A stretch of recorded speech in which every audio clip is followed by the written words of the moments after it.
یہ اس وقت بھی انگریز کے وفادار تھے، اور یہی جو آج میدان میں بڑے عزم کے ساتھ بات کرتے ہیں، یہی اس وقت میدان جہاد میں تھے۔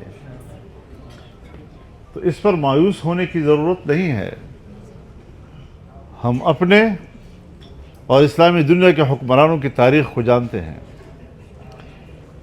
کن وفاداریوں کے نتیجے میں انہیں مراعات ملی، انہیں ملک ملے، اور ان مراعات کا آج بھی ہمارے حکمران حق نمک ادا کر رہے ہیں۔ تو اس حوالے سے اس میں کوئی شک نہیں کہ سلطنت عثمانیہ کے ٹوٹ جانے کے بعد، 27 عرب ممالک کے وجود میں آنے کے بعد، جغرافیائی تقسیم نے ہمارے جسم کو ٹکڑے ٹکڑے کر دیا ہے، اور منقسم جسم وہ پھر دفاع میں کمزور ہو جاتا ہے، وہ اپنا دفاع نہیں کر سکتا۔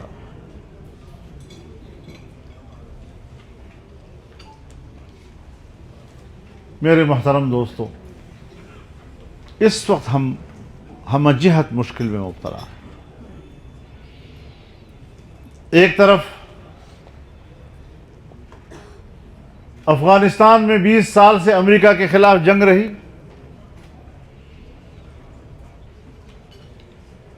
وہ کامیابی سے ہمکنار ہوئی،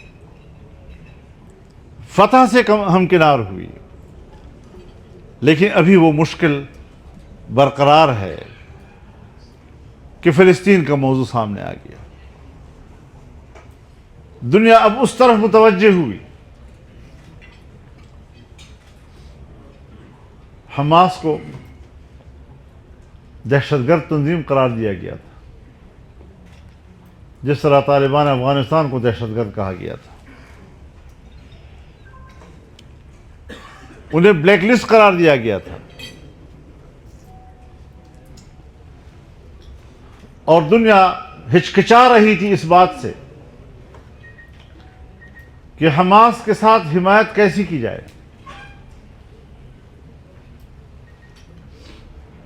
مجھے یاد ہے 7 اکتوبر کو جنگ شروع ہوئی،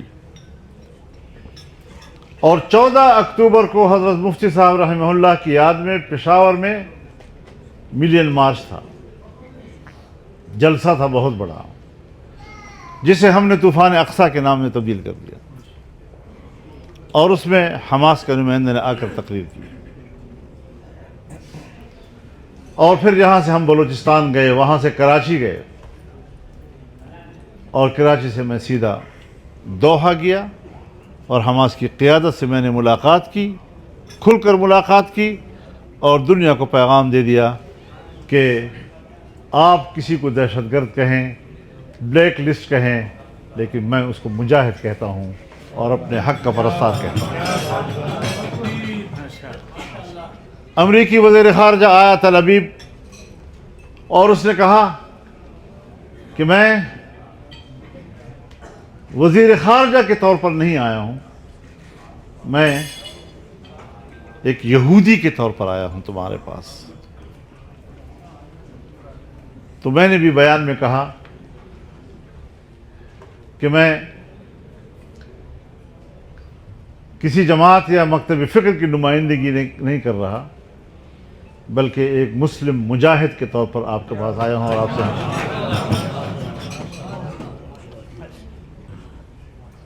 اس مقام پر آ کر پھر سیاسی مصلحتیں ختم ہو جاتی ہیں اگر ایمان کو بچانا ہو تو، پھر گروہی مصلحتیں نہیں رہتی، اور پھر میں اسماعیل ہنیہ کی شہادت پر تعزیت کے لیے گیا۔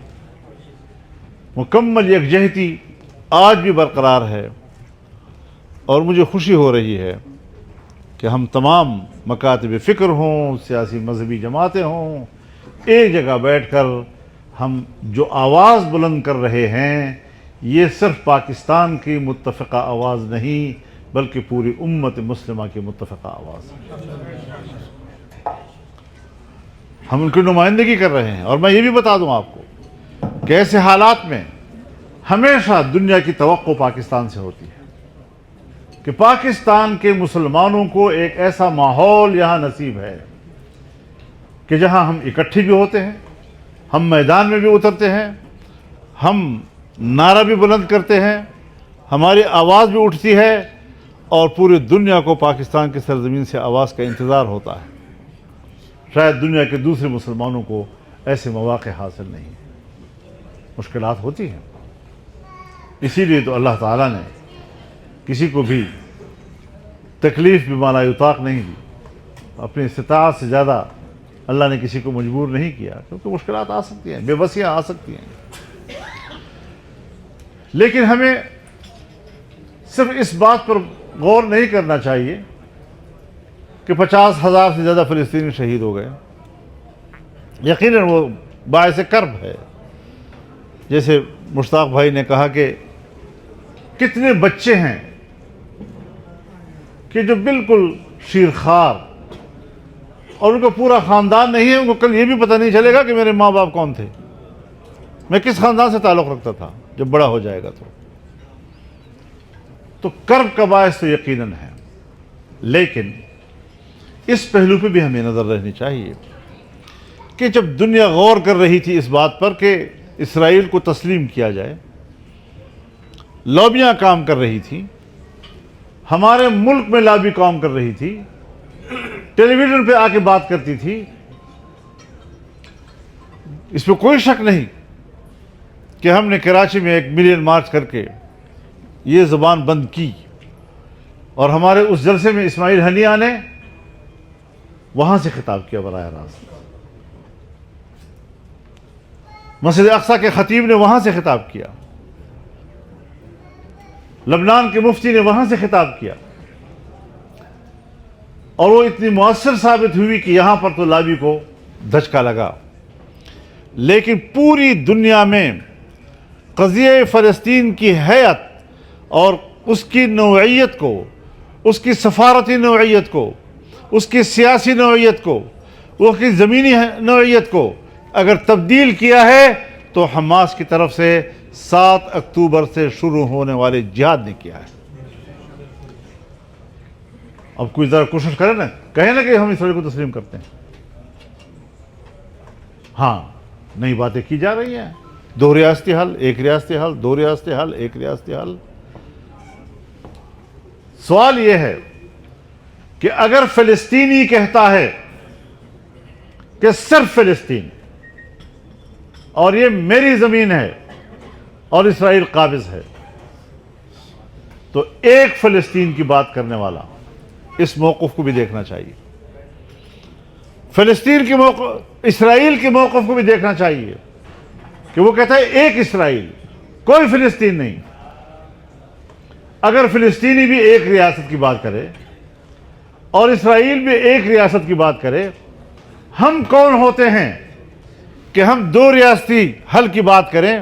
ہم بھی ڈٹ کر کہتے ہیں کہ ایک فلسطین اور کوئی اسرائیل نہیں۔ مسئلہ واضح ہونا چاہیے۔ 1 صدی پہلے سرزمین عرب پر، بلکہ کرۂ ارض پر، اسرائیل نام کی کوئی ریاست نہیں تھی۔ جنگ عظیم اول کے بعد جب یورپ میں یہودی پیٹا گیا، مارا گیا، تو ایک انسانی مسئلہ پیدا ہوا کہ اس لٹے پٹے یہودیوں کو اب کیا کریں ہم۔ اس وقت اقوام متحدہ نہیں بنی تھی، لیگ آف نیشنز، اس نے ایک کمیٹی بنائی، اور اس کمیٹی نے جو رپورٹ پیش کی ہے اس میں واضح طور پر اس نے کہا ہے کہ ان لٹے پٹے یہودیوں کو بحال کرنا یہ انٹرنیشنل رسپانسبلٹی ہے، بین الاقوامی ذمہ داری ہے۔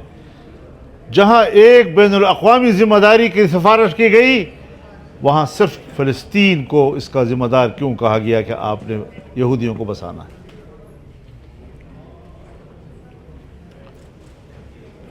جہاں یہ بھی کہا گیا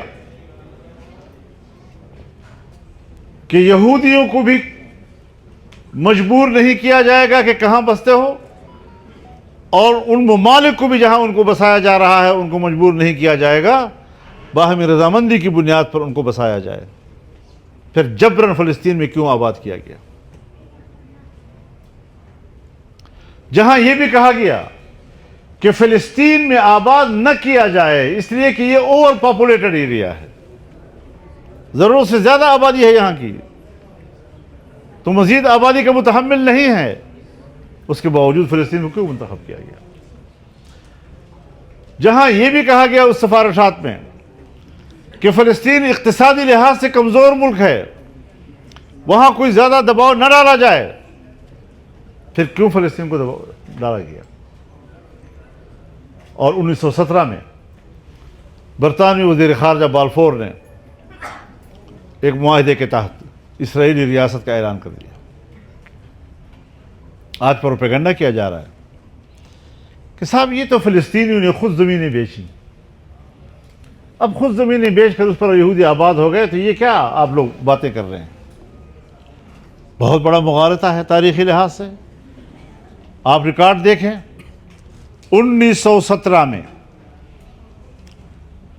پورے فلسطین کی سرزمین پر اس کے 2% علاقے پر یہودی آباد ہے، 98% علاقے پر مسلمان آباد تھا، عرب آباد تھا،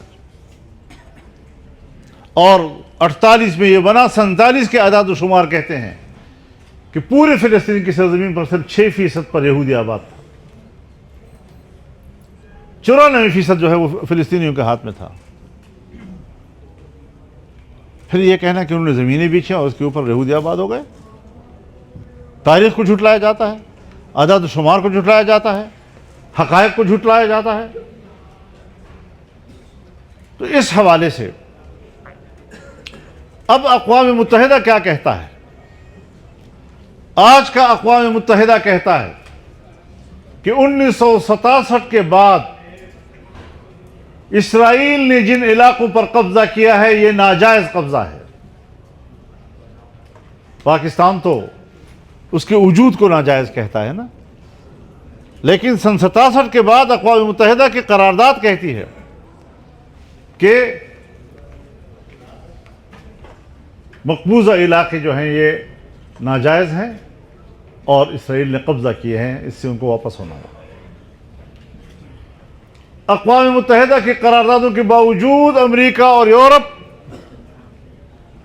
اس کے برعکس اسرائیل کا ساتھ دے رہے ہیں، ان کے قبضے کا تحفظ کر رہے ہیں۔ آج عالمی عدالت انصاف کہتا ہے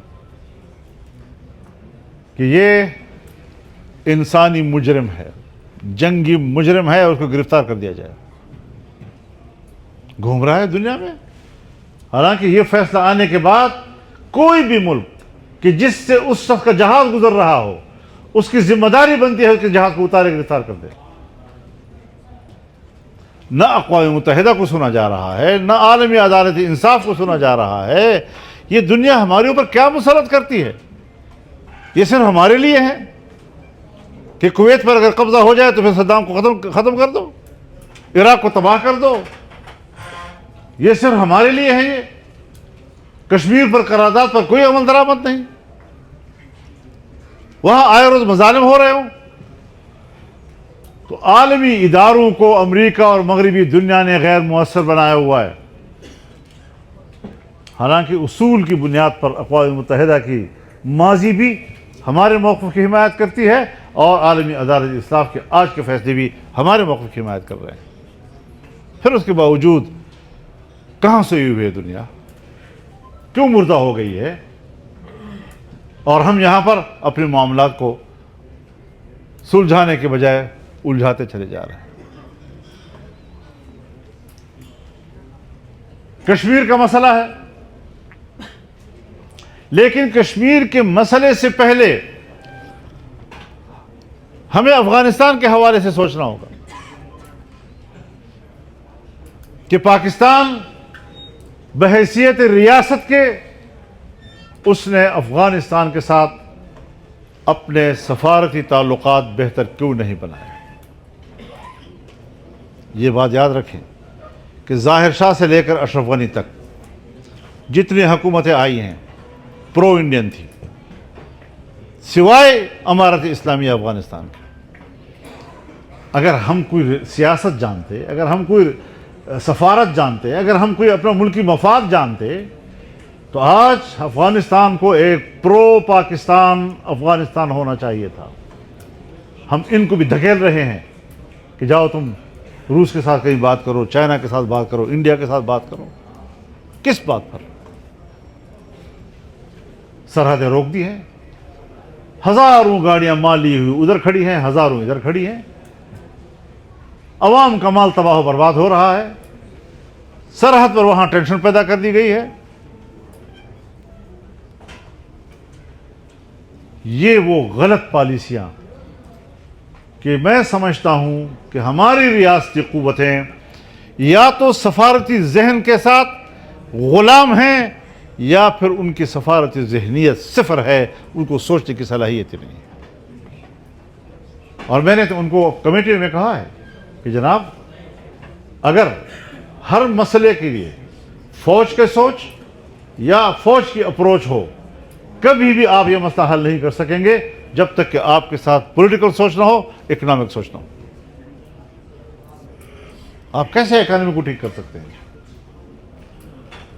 انڈیا کی اکانومی اوپر جا رہی ہے، چائنا کی اکانومی اوپر جا رہی ہے، بنگلہ دیش کی اکانومی اوپر جا رہی ہے، انڈونیشیا کی اوپر جا رہی ہے، ملائیشیا کی اوپر جا رہی ہے، افغانستان کی اوپر جا رہی ہے، ایران کی اوپر جا رہی ہے، اور ان سب کے بیچ میں صرف پاکستان کی اکانومی گر رہی۔ کیوں؟ ہم تو جو کرسی پہ بیٹھا ہوتا ہے صرف اس کو دیکھتے ہیں، اس پر تنقید کرتے ہیں۔ ریاستی پالیسیاں ہیں جس کی وجہ سے ہم تباہ ہو رہے ہیں۔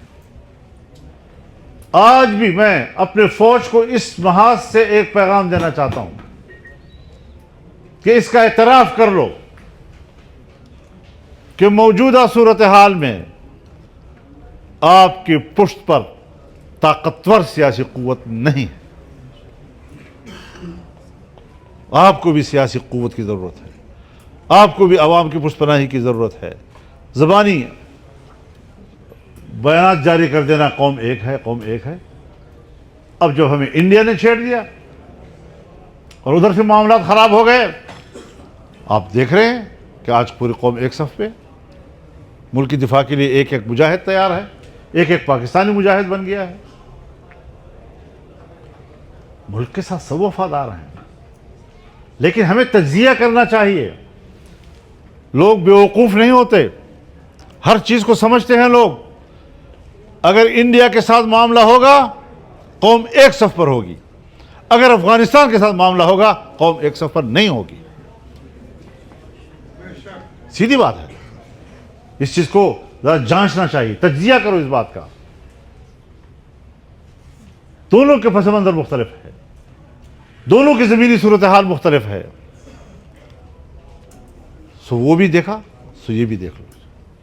آج کشمیر کے مسئلے پر انڈیا کی دھمکیوں کے بعد پوری قوم ایک ہے، لیکن کیا یہ سوچ افغانستان کے ساتھ معاملات بگاڑنے کے وقت بھی موجود تھے؟ نہیں۔ کچھ ذرا سوچ سمجھ کر موقف اختیار کیا جائے۔ پروپیگنڈے سے کچھ نہیں بنتا۔ میڈیا کے ذریعے دباؤ ڈالو ہمارے اوپر، نہیں، اس سے کچھ نہیں ہوگا۔ ہم اب اتنے چھوٹے بچے نہیں ہیں کہ آپ میڈیا پر ایک فضا بنانے کی کوشش کریں اور ہم اس سے مغلوب ہو جائیں۔ ہم آپ سے بہتر سوچتے ہیں، ہماری اپروچ آپ سے بہتر ہے، معاملات تک رسائی آپ سے ہماری بہتر ہے۔ آپ کو اپنی قوم کے ساتھ بیٹھنا ہوگا، آپ کو اپنی سیاست کے ساتھ بیٹھنا ہوگا، آپ کو اپنے اقتصاد کے ساتھ بیٹھنا ہوگا، اپنے وسائل کے ساتھ بیٹھنا ہوگا، تب جا کر ہم وہ ملک حاصل کر سکیں گے کہ جس کے لیے مولانا سمیع الحق نے بھی جان دی، مولانا حمید الحق نے بھی جان دی۔ حملے ہم سب پہ ہوئے ہیں، کوئی بچا تو نہیں ہم میں سے. 3 خودکش تو میرے اوپر ہوئے ہیں، 2-3 میرے گھر پہ ہوئے ہیں. لیکن اپنی ہمت ہے کہ ہم پھر بھی جیے جاتے ہیں.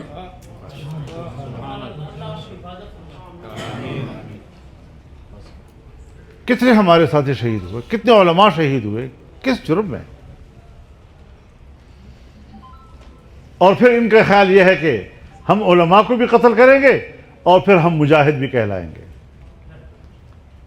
تو میرا موقف واضح ہے کہ جس عالم دین کو میں نے شہید کہنا ہے اس کے قاتل کو میں مجاہد نہیں کہتا. یہ دہشت گرد ہے، یہ سفاک ہیں، یہ قاتل ہیں.